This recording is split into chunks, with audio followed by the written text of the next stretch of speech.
A paz do Senhor, meus irmãos. E aí, tudo bem com vocês? Eu espero que você esteja bem, porque eu sou o Pastor Heraldo e nós estamos aqui para mais uma EBD em Foco.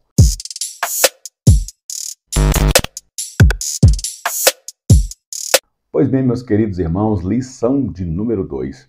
E hoje nós vamos trabalhar aqui Jesus de menino a homem. E como eu sempre gosto de começar a fazer aqui uma reflexão a partir já do título da lição, algumas verdades a gente pode tirar do título dessa lição. A primeira é sobre o nome Jesus. Nós estamos falando aqui da sua natureza humana. Ele recebeu este nome, como eu disse na lição anterior, na lição de número 1, era um nome bem conhecido da época, mas não foi só por isso, por ser um nome conhecido. Na verdade, foi um nome que o próprio anjo ordenou a Maria e José que colocassem esse nome Jesus, porque o significado desse nome significa Salvador. Mas o nome Jesus, como era um nome também bastante conhecido na época, bastante comum na época, o nome Jesus significa Salvador e também aponta para a sua natureza humana também. Ele tinha nome, identidade, CPF, título de eleitor, tudo que um cidadão normal tem ou tinha na época, Jesus também possuía. E nós vamos aprender aqui também a segunda parte desse tema, dessa lição, de menino a homem. Fala de um crescimento esperado. Ou seja, Jesus, de fato, ele teve aqui uma humanidade plena, enquanto veio cumprir a sua missão como Salvador. Ele veio cumprir a missão como Salvador, mas ele veio na forma de homem. Ou seja, ele precisou passar por todo o processo biopsico, social e espiritual. Ele precisou ser ensinado nas leis, precisou ser ensinado nos costumes, precisou ser ensinado a conviver em sociedade, a respeitar pai e mãe. Ele foi ensinado do berço, dentro da cultura da sua época, mas sem esquecer da eternidade, sem esquecer daquilo que foi chamado. Nós vamos ver durante essa lição que Jesus, no começo, possivelmente não tinha ainda noção da sua chamada e do propósito que o Pai tinha chamado ele e comissionado ele para fazer. Mas com o decorrer do tempo e com a ajuda de Maria e José, com os ensinamentos que ele foi tendo da Torá, da lei de Deus, o envolvimento que ele foi tendo com a palavra de Deus, foi com certeza projetando Jesus para o projeto. E obviamente que veio culminar ali no batismo de João Batista, com a vinda do Espírito Santo, a voz do Pai dizendo: "Este é meu Filho amado, em quem me comprazo". Ali estava selado o início do ministério de Jesus. Mas dali do Jordão, do batismo de João, para trás, Jesus precisou passar por esse processo de crescimento biopsico, social, psicológico, emocional, físico, gradativo, passando pelas fases, que hoje a gente estuda muito as fases de crescimento da criança na primeira infância, na segunda infância, na adolescência, na juventude, quando ela se torna adulta e depois ela se torna uma pessoa madura e depois se torna uma pessoa idosa. Todas essas fases de crescimento Jesus passou e, obviamente, com a ajuda do seu pai, José, e a ajuda da sua mãe, Maria. Glórias ao nome do Senhor. A base bíblica que a gente traz para esse texto, sugerido aqui pela lição, é Mateus 13, 5, que diz: "Não é este o filho do carpinteiro?" Ou seja, Jesus aqui é identificado como o filho de José, o carpinteiro. Embora a sua origem tenha sido do Pai, tenha sido do Deus Criador de todas as coisas, mas nós vamos entender que o texto faz questão de colocar Jesus no tempo e no espaço. No tempo certo, no momento certo, na família exata, porque Jesus vai ter que passar por esse processo de criação através de um pai e de uma mãe. Amém? Então ele é filho do carpinteiro, esse carpinteiro é o José. A sua mãe se chama Maria e ele possuía irmãos que chamavam Tiago, José, Simão e Judas. E ele também vai possuir algumas irmãs. O texto não menciona o nome das irmãs de Jesus, mas como está aqui no plural, nós temos pelo menos aí 2 irmãs de Jesus. Então a gente pode colocar aí pelo menos 6 irmãos que Jesus tinha, entre homens e mulheres. Ele tinha pai, ele tinha mãe, ele tinha irmãos, possivelmente naquela época as famílias eram bem grandes, então ele tinha primos, e tinha primas, e tinha tios, e tinha tias, e a família de Jesus era bem extensa. Com certeza eles, dentro dos costumes de visitar os lares, as casas, de ir na casa uns dos outros para fazer as celebrações, Jesus era muito conhecido, possivelmente recebeu educação formal da sua época. A gente vai ver também aqui durante essa lição. Ok, queridos? E a introdução, ela fala assim, quando se trata da infância e da adolescência de Jesus, não sabemos nada além do que está registrado no Evangelho de Lucas. Ou seja, é muita pouca informação, né, que o texto permitiu ser escrito a respeito do ministério de Jesus antes de João Batista, antes dele ser batizado no Rio Jordão. A gente tem muita pouca informação, mas baseado na história, baseado em estudos de personagens a gente conviveu com Jesus na época, o tipo de cultura que eles tinham na época, a gente subentende a maneira que Jesus foi criado. Mesmo assim, podemos extrair algumas informações desse curto relato bíblico. É possível observar, por exemplo, que Jesus era filho de pais devotos que faziam a peregrinação anual a Jerusalém para a festa da Páscoa, né? Era um costume deles. Então Jesus, como um bom menino, criado numa família judia, numa família de educação judaica, que seguia a Torá, que seguia a palavra de Deus, os mandamentos de Moisés. Então, seguindo esse caminho, a gente pode entender mais ou menos como que foi a criação de Jesus. Além disso, tudo indica que José e Maria levaram o adolescente Jesus aos 12 anos para se preparar para o seu Bar Mitzvah, cerimônia em que os meninos judeus comemoravam sua passagem à idade adulta com a leitura pública da Torá, a lei de Moisés, na sinagoga. Lucas 2, 41, 42. A respeito deste relato, a gente só tem essa descrição, que Jesus está no templo, em Jerusalém. Então, possivelmente, essa idade dele que o texto aponta, por volta de 12 anos de idade, a gente subentende que os pais de Jesus, Maria e José, tinham levado ele a Jerusalém, ao templo, para ele fazer essa passagem, né, que se chama de Bar Mitzvah. E um menino judeu, eu estava estudando sobre isso na época, quando a gente leu um livro e fez alguns estudos acerca da vida do apóstolo Paulo, a gente vai perceber que esse costume, para quem tinha condições financeiras, a partir dessa idade agora, 12 anos, dependendo da instrução que essa criança tinha, que esse adolescente tinha, a partir de agora ele já tinha, com certeza, se os pais pudessem pagar também financeiramente, essa criança, esse adolescente podia agora estudar a Torá de uma maneira mais aprofundada para virar rabino, para virar um fariseu. Foi justamente isso que aconteceu com o apóstolo Paulo. Por volta de 12 anos de idade, ele fez todo esse processo que o menino Jesus está fazendo, mas como ele era muito destacado na sua época e os seus pais tinham condição de pagar, os seus pais o enviaram para Jerusalém para que ele fosse criado aos pés de Gamaliel. Então, segundo conta os relatos históricos, o apóstolo Paulo também, ainda garoto, com 12 anos, vai ficar dos 12 aproximadamente até os 20 anos estudando aos pés de Gamaliel. Mais 12, 13 anos, mais de 10 anos estudando aos pés de Gamaliel. Por isso que ele era um homem tão apto e tão sábio como Deus assim o chamou. Ele já tinha estudado muito, várias línguas, vários textos, sabia o texto, o contexto, havia decorado a lei do Senhor de cor, como todo bom menino judeu. E assim nós estamos aqui estudando Jesus, e possivelmente Jesus, se não seguisse essa questão da sua vida como Messias, como Salvador, possivelmente ele teria seguido os mesmos caminhos, quem sabe, ali do apóstolo Paulo, se tornado um fariseu, se tornado um rabino, um instrutor da época, um professor da época, bem gabaritado, porque aqui nessa idade já demonstrava ele uma capacidade gigantesca em relação à palavra, em relação à Torá. Vamos aqui então para o tópico de número 1, falar um pouquinho sobre o jovem Messias. Aos 12 anos, Jesus foi com seus pais na peregrinação anual a Jerusalém por ocasião da Páscoa, uma festa instituída por Deus para celebrar a libertação do povo de Israel da escravidão do Egito.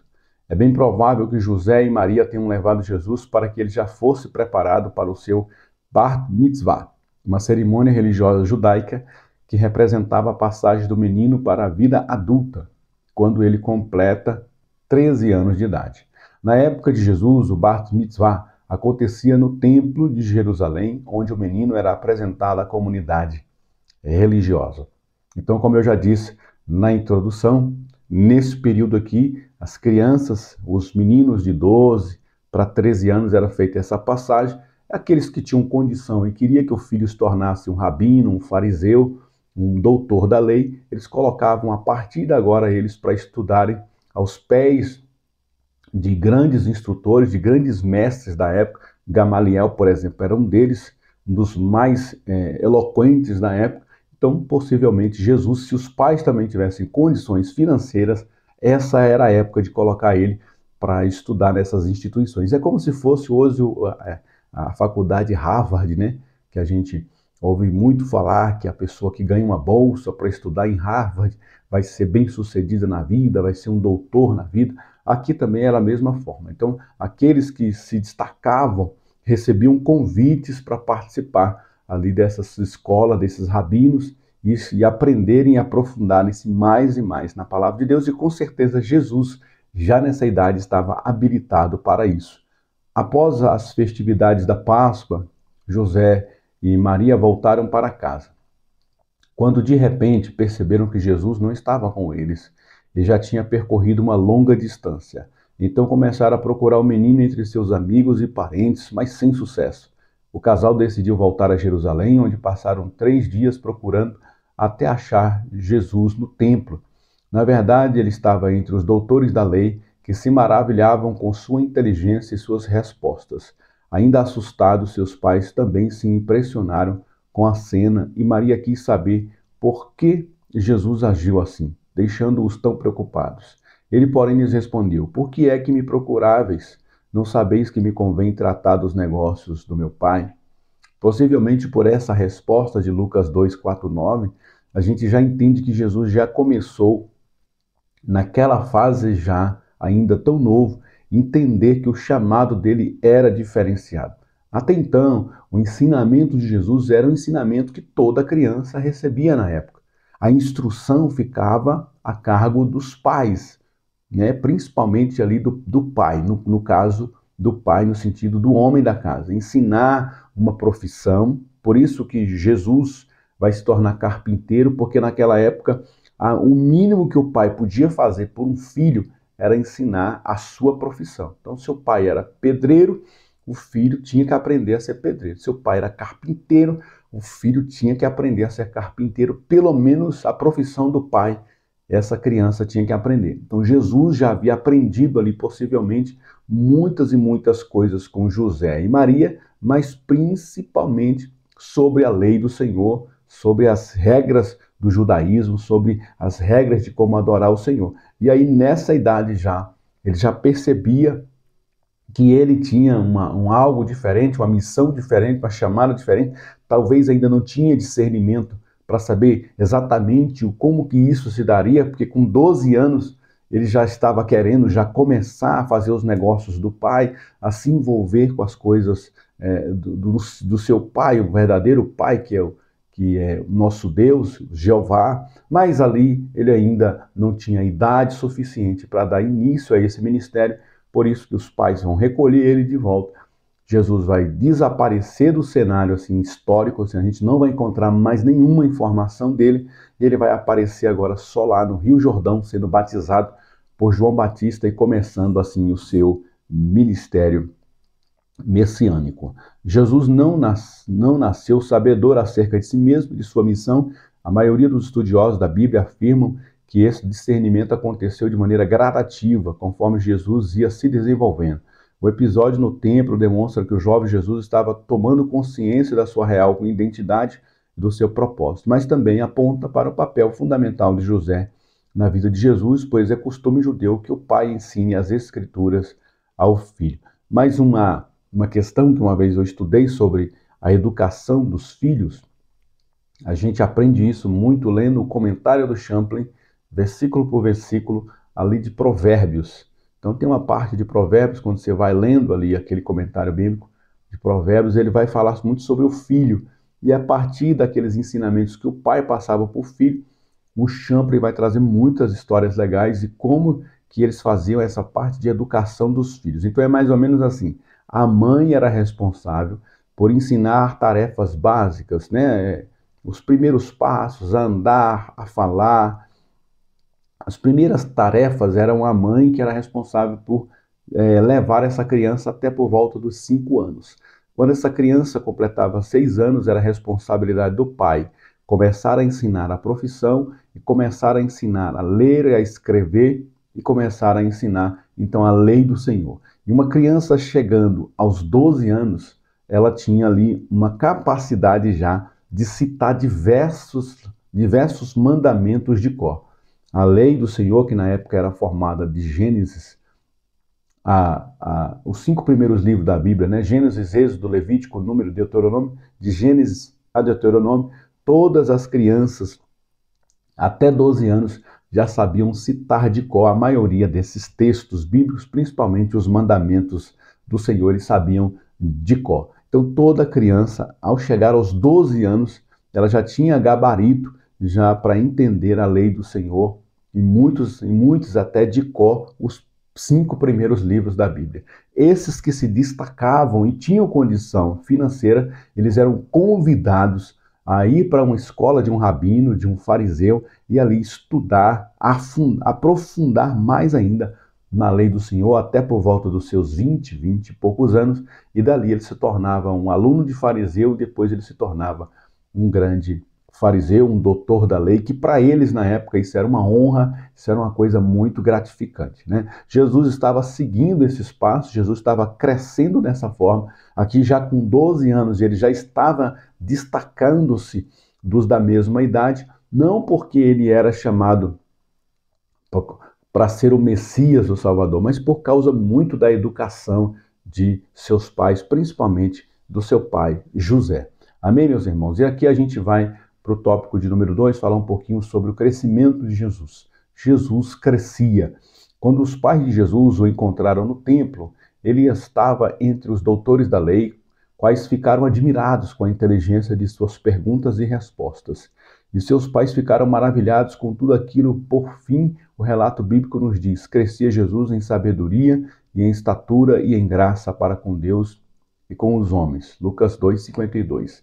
Perceba que o crescimento de Jesus acontecia ao mesmo tempo em 3 áreas de sua vida, e o texto, muito bem explicado aqui, vai trazer 3 áreas em que Jesus desenvolvia de maneira igual e plena, né? A primeira coisa, ele vai se desenvolver intelectualmente. Jesus crescia em sabedoria, ele estudava, ele estimulava a sua mente. Jesus buscava conhecer a lei do Senhor com profundidade de maneira tal que até os estudiosos se admiravam com o seu conhecimento. Com certeza isso não aconteceu aleatoriamente, mas foi fruto do investimento de Jesus na leitura, nos estudos e na oração. Então ele se desenvolveu intelectualmente. Ele chegou junto com os garotos da sua faixa etária, possivelmente ele estava bem acima da média, né? Aquele garoto que estudou, que se aprofundou, que se envolveu com estudo, de maneira que com os garotos da sua época ele estava bem destacado. Daí a importância de nós incentivarmos essa turma aí, que nós estamos dando aula de 15 a 17 anos, a se envolverem com os estudos, né? Tanto os estudos seculares quanto os estudos da palavra de Deus. É essa fase, né, do final da infância e do início da adolescência e adolescência, é a fase que a gente tem essa capacidade de absorver informações, de adquirir conhecimentos, porque essas informações e esses conhecimentos vão nos projetar para uma vida de sucesso, né? Então, nós temos com certeza que incentivá-los a estudar, principalmente estudar também a palavra de Deus, se envolver com as coisas de Deus, aprender as coisas de Deus. Já nessa fase, a gente vê pela idade de Jesus que é possível, sim, uma criança, um adolescente ainda novo, se envolver com as coisas do Senhor, ter paixão, ter amor pelas coisas do Senhor. Basta nós termos essa educação em casa e também a igreja fazer esse suporte eclesiástico também. A segunda coisa que Jesus crescia é um desenvolvimento físico. Jesus crescia em estatura, ou seja, seu corpo se desenvolvia e crescia normalmente. Para isso acontecer, é necessário um cuidado especial com o físico, com a mente, dormir bem, ter uma alimentação rica em frutas e legumes, exercitar-se e encher a mente de coisas boas e edificantes, pois o corpo é o templo do Espírito Santo. Então, cuidar da mente, cuidar do corpo, cuidar do físico é glorificar a Deus.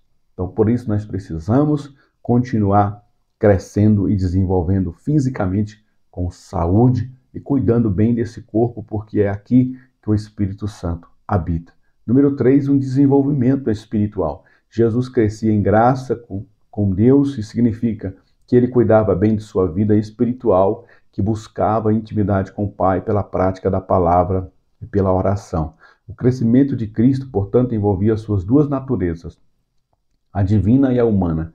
Por isso Jesus crescia diante de Deus e dos homens. Amém? Esse crescimento, ele fala muito de que a gente tem que ter equilíbrio na vida, né? Tem muitos pais que preparam um filho para ser doutor, para ser médico, para ser advogado, psicólogo, profissões excelentes. Se um servidor público, amém, glória a Deus por isso, pelo seu preparo ao seu filho. Mas a gente sempre tem que entender também que tem que haver um equilíbrio. Nós somos cristãos. Então, na medida em que eu cresço intelectualmente, eu cresço espiritualmente também. Cresço fisicamente, cresço intelectualmente, cresço espiritualmente. Então, eu vou me tornar um doutor também no sentido humano. Serei um médico, um advogado, um psicólogo, serei um político, serei alguma coisa, serei gente na vida, como a gente costuma dizer, né? Você vai crescer e vai ser gente na vida. Mas também a gente precisa ter uma pessoa cristã, madura, conhecedora da palavra, conhecedora de Deus, sabendo quem é Deus, até para onde ele for direcionado na sua profissão, que essa experiência com Deus, que essa comunhão que ele tem com Deus possa levar a ele dar muitos frutos lá dentro também, para a glória de Deus. Amém? E aí a gente parte aqui para o tópico de número 3, Jesus o carpinteiro. Na época de Jesus, além da Torá, o pai também ensinava a sua profissão ao filho, o que certamente aconteceu entre José e Jesus, pois ambos eram carpinteiros. A gente vai ter essa informação aí em Marcos capítulo 6, verso 3, e em Mateus 13, 5, 5, né? Que Jesus era o filho do carpinteiro. Se Jesus é o filho do carpinteiro, então possivelmente esse carpinteiro José ensinou essa profissão ao filho, porque era costume da época, né? E a gente perdeu essa boa tradição ao longo dos tempos, né? Hoje em dia, o pai ele segue uma profissão e ele muitas vezes tem até vergonha de que o filho siga essa profissão. Na época, para eles era honroso. Você vai ter pelo menos a profissão do seu pai. No mínimo, o mínimo do mínimo, a minha profissão. Então, a pessoa, por mais humilde que fosse, ela queria que o filho tivesse uma base, pelo menos um ponto de apoio. Então, a minha profissão, o que eu sei, eu vou te passar para você não passar necessidade, para você não passar os perrengues da vida. E ali, a partir dali, ele poderia construir também a sua vida de maneira independente. Mas era natural e era comum na época o pai ensinar a profissão ao filho. Os carpinteiros pertenciam à classe dos artesãos, a qual estava abaixo dos camponeses na hierarquia social. Diante disso, podemos concluir que Jesus era um homem pobre que precisou trabalhar duro para sobreviver. É como se fosse uma profissão hoje, né, que nós temos muitas profissões honrosas, belas profissões, que ajudam muito a sociedade a crescer. A gente, por exemplo, tem profissões em que a pessoa oferece um trabalho, um serviço para nós, que ajuda muito a vida da gente, que dá um apoio muito grande à vida da gente, mas remuneração, que é bom, é muito pouco. É muito pouco o salário que essa pessoa ganha. Ela ajuda muita gente, ela dá dignidade, ela constrói, ela organiza, ela faz, mas a questão financeira, infelizmente, é muito pouco. É igual a essa profissão de carpinteiro na época. Era muito honroso ser um carpinteiro, era muito gratificante ser um carpinteiro, mas financeiramente o retorno era muito pouco. Era o que José sabia e era o que José havia ensinado para Jesus. A gente subentende, então, por essa sucessão de fatores, que Jesus era uma pessoa também muito humilde, financeiramente, socialmente também. Ele pertencia à classe mais humilde da sua época.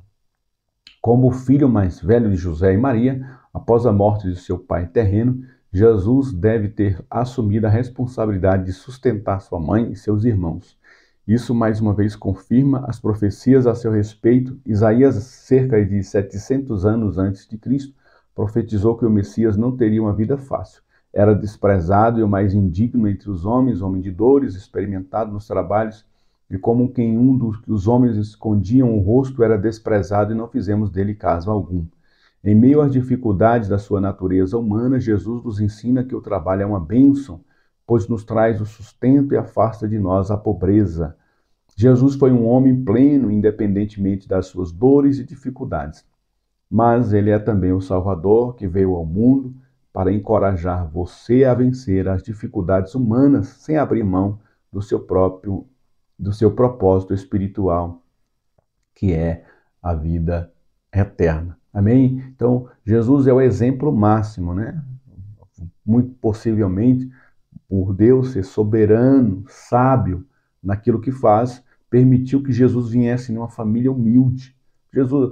Deus poderia ter escolhido uma família abastada para Jesus nascer, uma família afortunada para Jesus nascer. Mas Deus escolhe uma família simples, uma família que quando vai fazer a viagem para o censo, para recensear, Jesus vai nascer nesse período e eles não têm nem condição de alugar um local mais digno, digamos assim, e eles vão ter que dormir numa estalagem de animais, junto com os animais, e é nesse ambiente que Jesus vai nascer.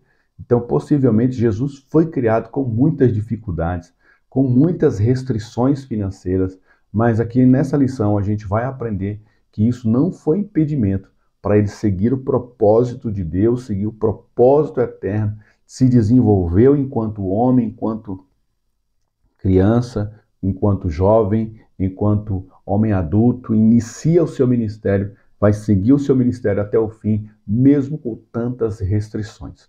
Amém? Então que nós possamos seguir as pisadas de Jesus nesse sentido, que o que nos impede de fazer a vontade de Deus?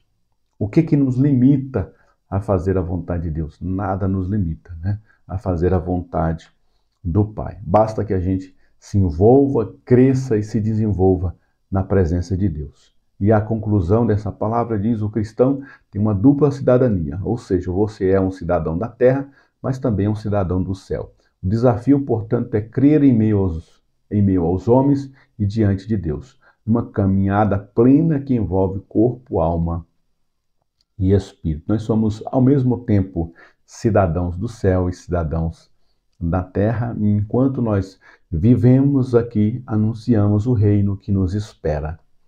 Nós não somos deste mundo, nós estamos neste mundo, mas vamos partir para uma eternidade com o nosso Deus, e enquanto aqui estivermos, nós anunciaremos este reino vindouro. Amém? Querido, se você não faz parte ainda do nosso grupo do Telegram, eu vou deixar aqui na descrição do vídeo o nosso link para você fazer parte do grupo do Telegram. Qual é o objetivo desse grupo do Telegram? Lá, se você dá aula para jovens, adultos e adolescentes, nessa faixa etária dessa lição, de 15 a 17 anos, a gente tem disponibilizado alguns recursos lá. Slide, a lição em PDF. Então, essa lição aqui, se você não conseguiu adquirir, ela tem lá nos nossos arquivos lá em PDF. E se você também desejar essa lição, a lição da semana, a gente deixa disponível lá também na versão Word para você imprimir e levar para os alunos que não conseguiram comprar a revista ou que não conseguiram, chegaram depois de iniciar o trimestre e não tem a revista. Então você leva a lição do dia, a lição do domingo, para eles poderem participar ali em loco. Amém? Além disso, também nesse canal nós lançaremos aqui também várias novidades no decorrer desse trimestre, dicas para professores, dicas para superintendentes. Então, se você é novo no canal e não se inscreveu, não deixe de se inscrever aqui no nosso canal para a gente continuar aqui crescendo juntos e juntos abençoando a nossa querida Escola Bíblica Dominical. Amém, meus irmãos? Orem por nós, que a gente está orando por você. Vamos crescer juntos, em nome de Jesus. Não esqueça, essa faixa etária é muito interessante a gente sempre apresentar aí uma dinâmica. São várias dinâmicas que tem aí na internet, em outros canais do YouTube, dando dicas de várias dinâmicas. Pegue uma dinâmica lá, participe com eles, faça um quebra-gelo no início da lição ou no final da lição, tá bom? O conteúdo aqui, ele dá para ser passado aí no máximo 30, 40 minutos. Deixe um tempo extra aí para você fazer um quebra-gelo, fazer uma dinâmica. Sempre é importante envolver essa turma aí, tá bom? Deus abençoe. Até a próxima EBD em Foco, se Deus permitir. Amém.